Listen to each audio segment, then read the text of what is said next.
Hello everybody, it's Jeremy, and welcome back to EA Tetragrammaton, where we are playing This is turn 166, I believe. Oop. Oofa doofa. Clicking the wrong things. Alright, here we go! Let's jump into things. Alright, so the big news, obviously, is we've been pushed off, or we were rebuffed in our attack on Grainport. Now we are reconverging to see if you know, second time's the charm. And really we're going, okay, well, we could try to extricate ourselves, but it's unlikely, and maybe if we do just go back on Grainport, maybe we get a victory, so fingers crossed, and let's make plans for whatever we're gonna do in right. And we've kind of talked about that a little bit, but we'll go in more detail. So going down all of the particulars, right? We want to hit things. I'm going to try to... I've been tracking stats, I guess, more frequently in the end of this game. And I'm going to start, I guess, trying to, like, go through that, or go through the turns in that vein. So, we get hit by a couple of horrors this turn. Our ratio this turn is very bad. We get, we go 0-4 against the horrors, okay? But it's really not that big of a deal, except for this Enkidu Shaman. Losing this Enkidu Shaman is kind of unfortunate. I believe this was, actually, I don't know that this was anything. I think this was just, yeah, just getting hit. It's just unfortunate. So that was that. And then we had a handful of remote assassinations in these disease demons. And we fare better against these. We go 2-1 against them. We lose a Gudu. But other than that, we are good to go. We get hit by Relay twice. Once in Cracked Earth by a Mind Lord who just teleports in. I say teleports in. He doesn't teleport in. He just walks in. But he just casts Living Water, and, you know, there's not really much that PD is going to do against a bunch of water elementals. These guys have such high water, right, that they're able to just kind of toss out a bunch of water elementals without much consequence. So very, very good. And then we get hit in the Wood of Many Paths by a Wraith Lord and some ghosts, and lose a little bit of PD there. So 0-2 versus Relay this turn. And we get Magic Phased by Hinnom in the Black Alps. So let's watch that real quick. Hinnom sends in a Blinking Golem, and this Golem has a Sword of Swiftness and Coral Blade. But he's set up really to Soul Slay. So he's got Auto Blink on, basically. And this Tartarian back here, it's going to be a, can he do anything, or is he just going to get Soul Slayed? So we have Iron Will up, right? Which means we have 25 MR, which is pretty decent. But this guy does have Eye of the Void, which is pin 2, and Spell Focus, which is pin 3. So that's, you know, that's reducing us down to 22. 22 is not a guarantee, right? But 22 is definitely capable of being Soul Slayed, right? So, there we go. Really kind of unfortunate. And this guy has an Armor of Virtue, so he has Returning. It was kind of, kind of sucked that the Corpse Candles didn't make it to him or hurt him at all. I'm not sure that they could have, actually. Yeah, they have Bane Burst. They have a special attack. Magic Resist easily negates, though. So we lose that one. Lose a Tartarian to another Magic Phase. And then, of course, there are the attacks versus Lanka, right? I'll just flip through them. We have a couple of assassinations. We lose all 3 of those. No, we don't lose all 3 of this. We win against one of the Raksharajas. How does this happen? That seems wild for a Raksharaja to lose against a Lich. But, I mean, maybe not. Ah, the random disintegrate. Very nice. Okay, yeah, that'll do it. Okay, and then we have a whole bevy of attacks. Obviously, the one in Grainport being the biggest, so we'll save that for last. We attack into Troa, just raiding. We win there. We get raided in Andoria. We get raided in Villia. We get raided in Caves of Madness and World Pillar. We have enough PD there to kill 2 liches, so that's nice. Why do we have so much in World Pillar? Oh, we've just randomly gotten events here repeatedly that have just boosted up the PD. That's funny. That's pretty amusing. So we have been hit in Mighty Pillars, and we lose that. Still, we attack into Ivermark and win. We attack into Sinkhole Swamp and win. We lose in Eal. We have Ultima Tafia taken from us. We hit in White Forest. So no real defense there. We get hit in Coast Haven and lose. Raided in Gladewood.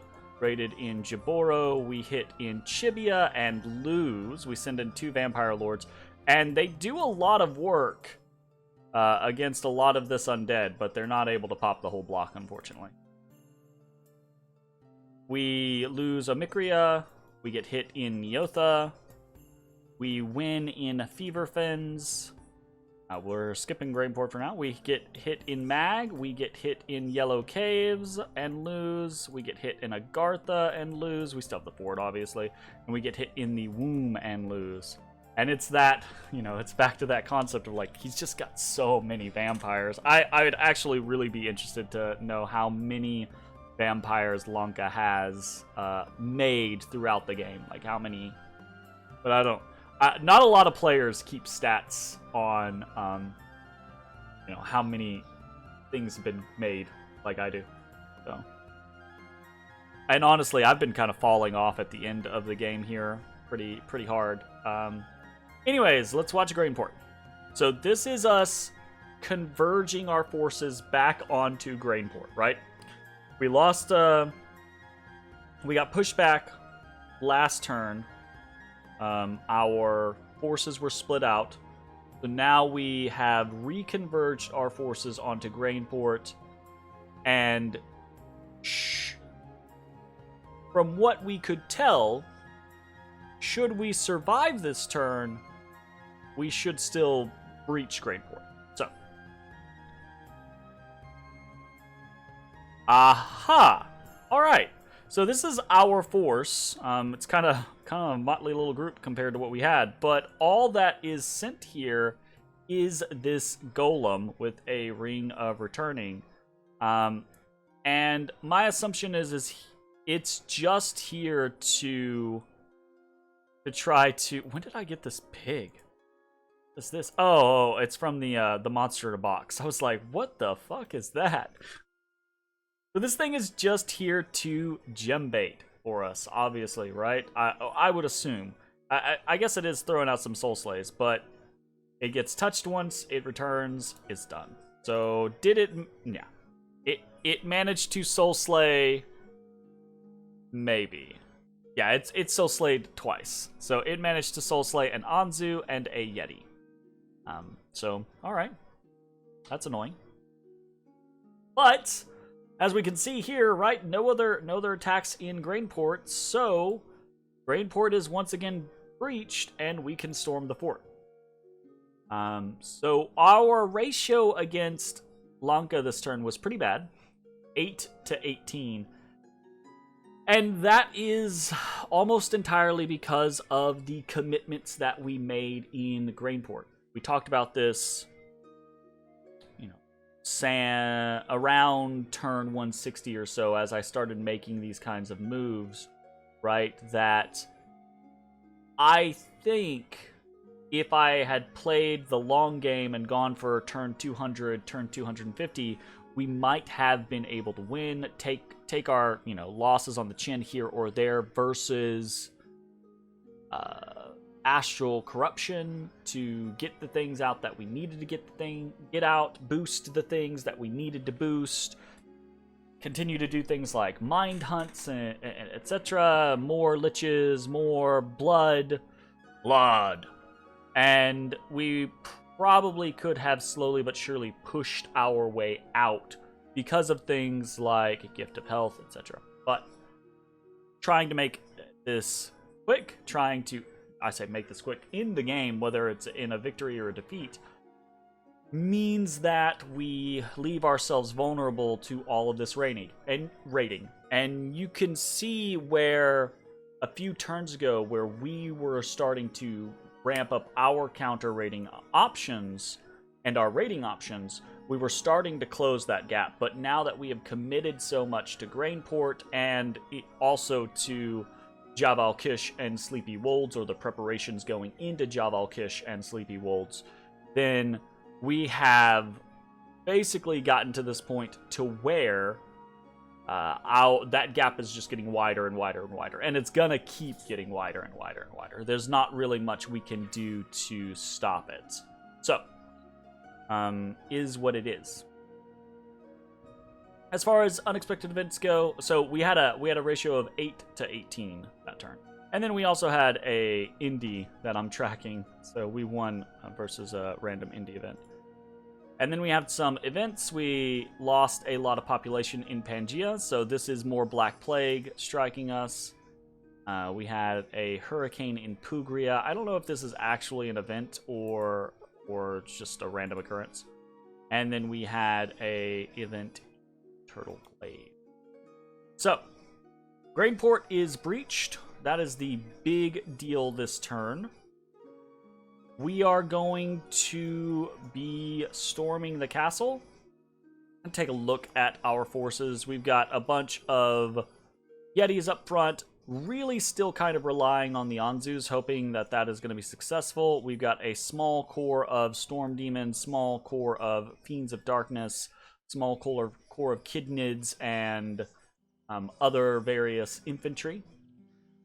And then we've got still have a decently sized mage core. The issue is we're really, really out of gems at this point. Or we're out of people to cast specific spells. So we have a Mass Regeneration going up. We have a Will of the Fates going up. We have no air gems, basically, so we're unable to put up Storm or anything like that. Which is why our Gudus are just on Mist form and Advance and Cast spells, because if someone does pop in with Storm, it's very likely that they will cast Storm Power. They're pretty decent about that, but otherwise, they're just gonna cast Lightning Strikes. We have some Quickening coming out. We have a Gaia's Blessing and a Howl. We still have plenty of nature gems, fortunately.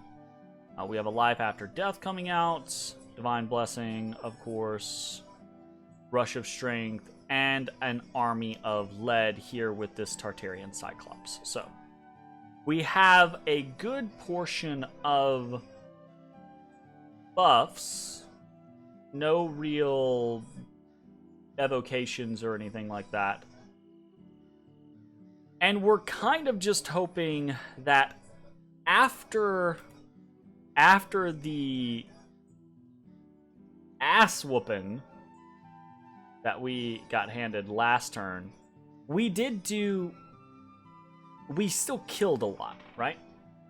I'm not expecting a bunch of magic phase attacks from Relay or Hinnom for this. I am expecting bigger magic phase attacks from Lanka this turn for it. And I'm expecting all of this stuff around us to be converging.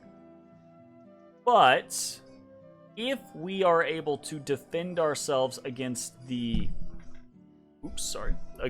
press, right, that comes from around us, and we're able to storm the fortification, it is possible, I don't know that it's likely, but it is possible that we are able to win the battle in the fort.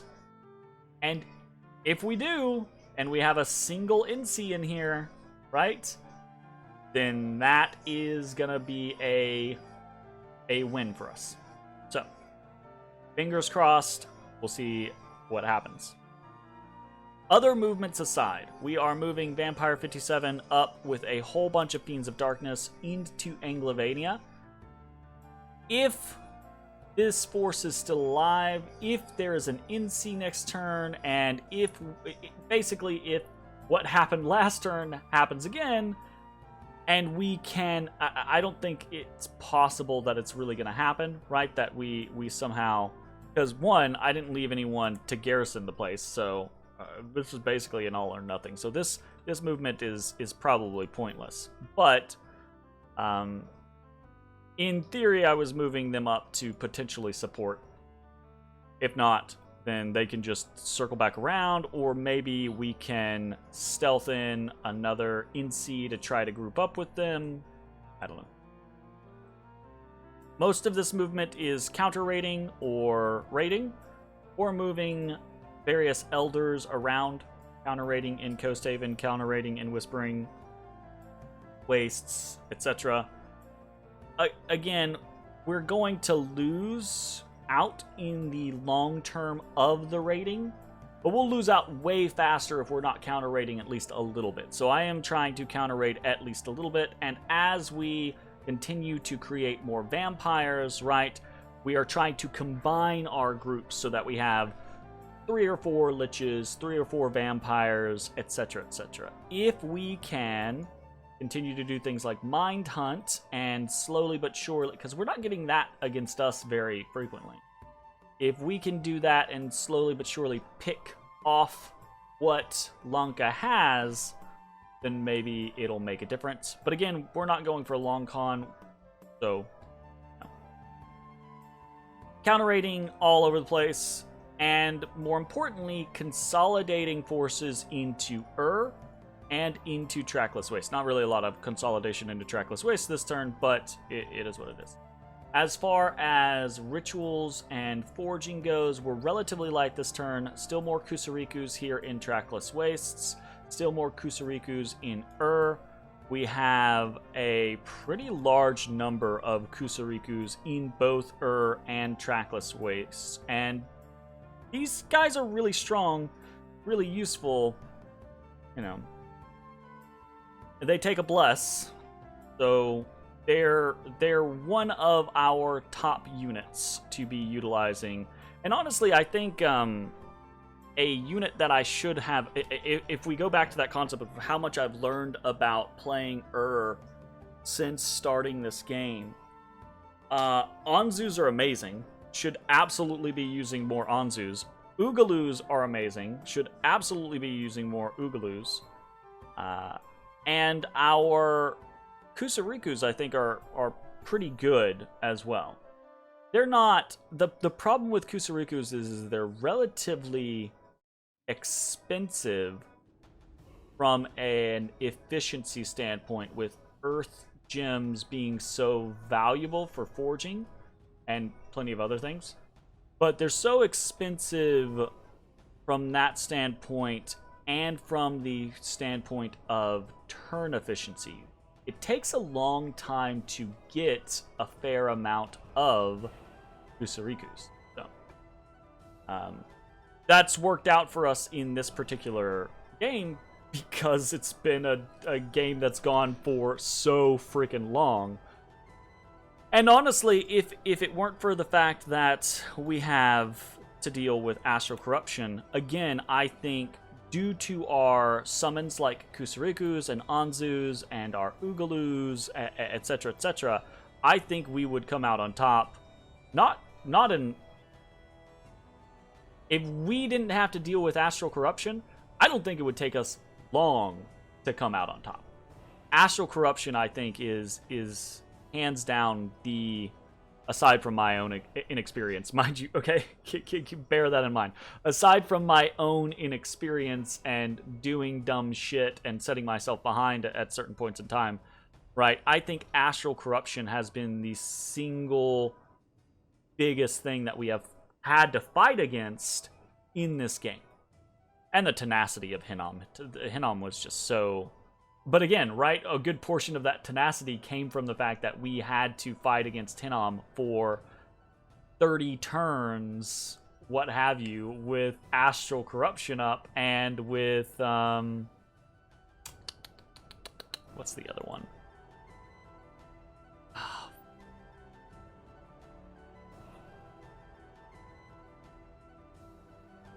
Arcane Nexus up.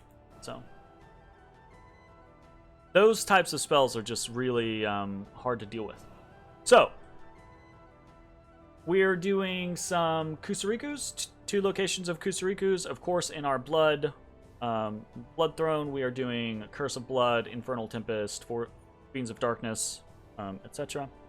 Continuing to Blood Hunt well, although I am concerned that the amount of raiding that we're having to deal with means that we are not going to be able to shift our blood hunting locations safely.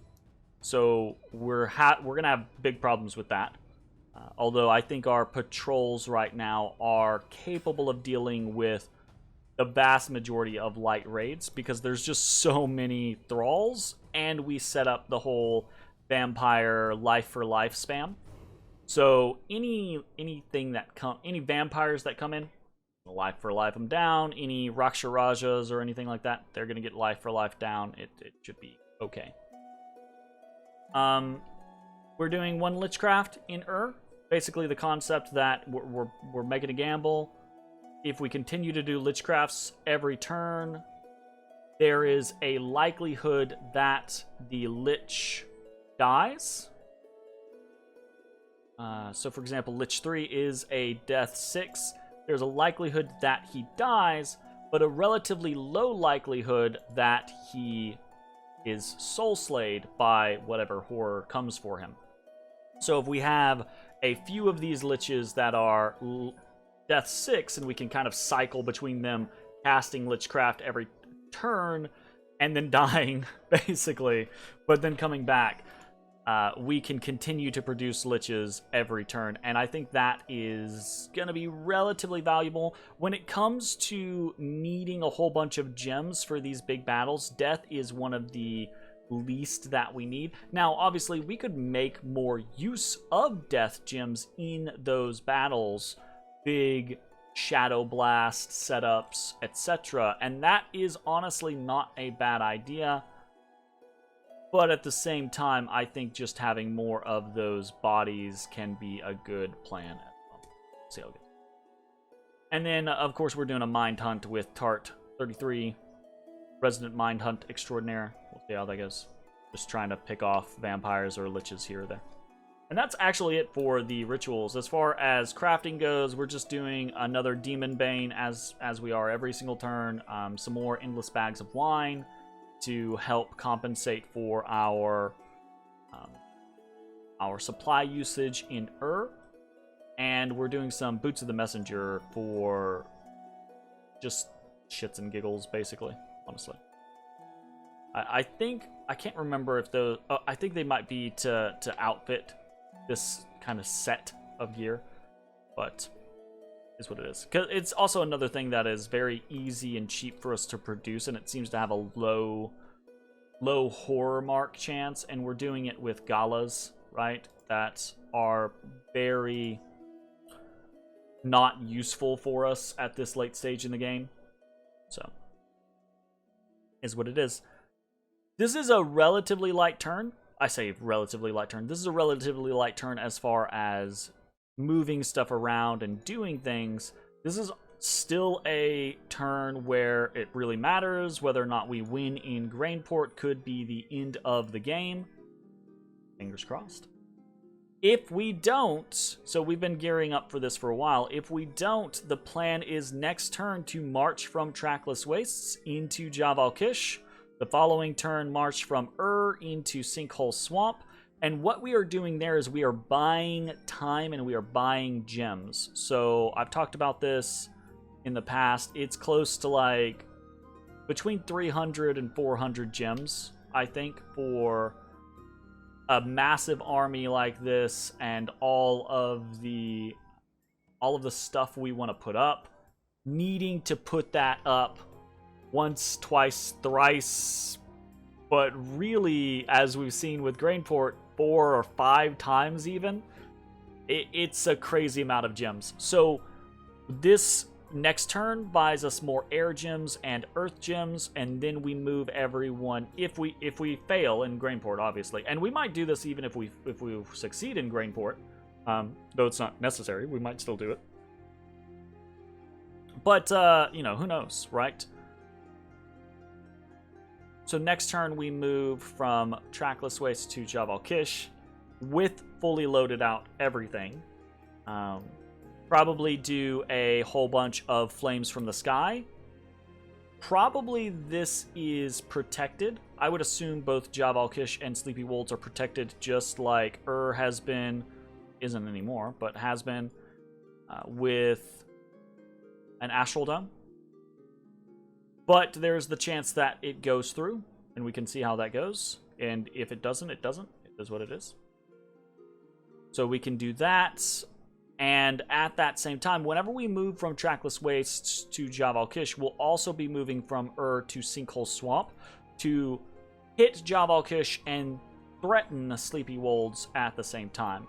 Because what that'll let us do is that will let us take the gems that we need from next turn, put them into the Trackless Wastes army, move on to Jabal Kish, take the following turn to replenish gems, since there's a lab here in Sinkhole Swamp, and put those gems onto the army and go from there.